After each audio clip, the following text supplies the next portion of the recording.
Marie dit alors: Je suis la servante du Seigneur, qu'il m'advienne selon ta parole. Et l'ange la quitta. En ces jours-là, Marie partit et se rendit en hâte vers la région montagneuse, dans une ville de Juda. Elle entra chez Zacharie et salua Élisabeth. Et il advint, dès qu'Élisabeth eut entendu la salutation de Marie, que l'enfant tressaillit dans son sein, et Élisabeth fut remplie d'Esprit Saint. Alors elle poussa un grand cri et dit: Bénie es-tu entre toutes les femmes, et béni le fruit de ton sein. Et comment m'est-il donné que vienne à moi la mère de mon Seigneur?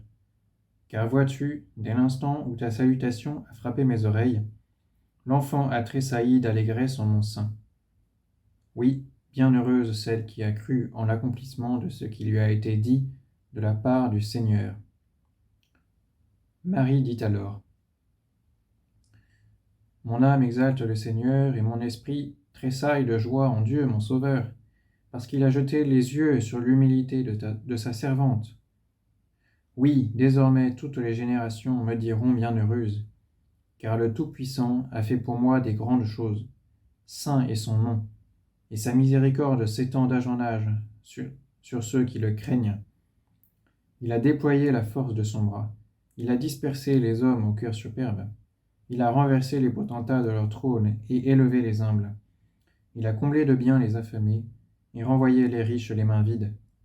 Il est venu en aide à Israël, son serviteur, se souvenant de sa miséricorde, selon qu'il l'avait annoncé à nos pères, en faveur d'Abraham et de sa postérité à jamais. Je pourrais réfléchir avec vous sur le très célèbre Magnificat de la bienheureuse Vierge Marie en réponse à sa cousine Élisabeth. Mais je préfère m'arrêter sur la réaction d'Élisabeth pour mieux comprendre le Magnificat en retour.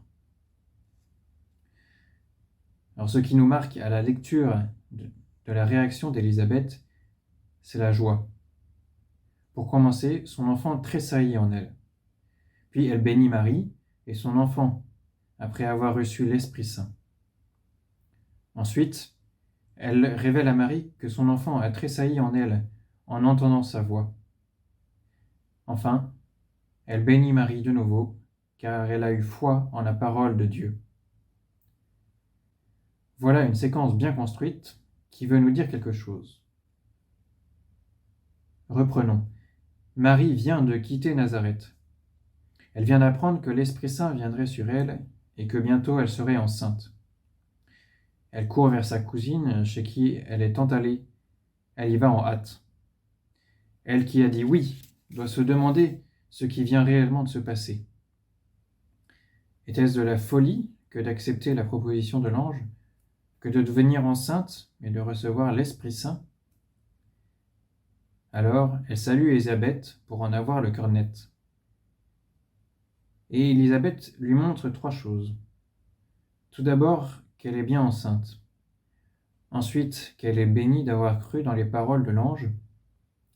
Et la 3e chose qu'elle lui montre, c'est qu'elle est remplie de l'Esprit Saint. Tout ce qu'a vécu Marie à Nazareth est folie, oui, mais folie de Dieu.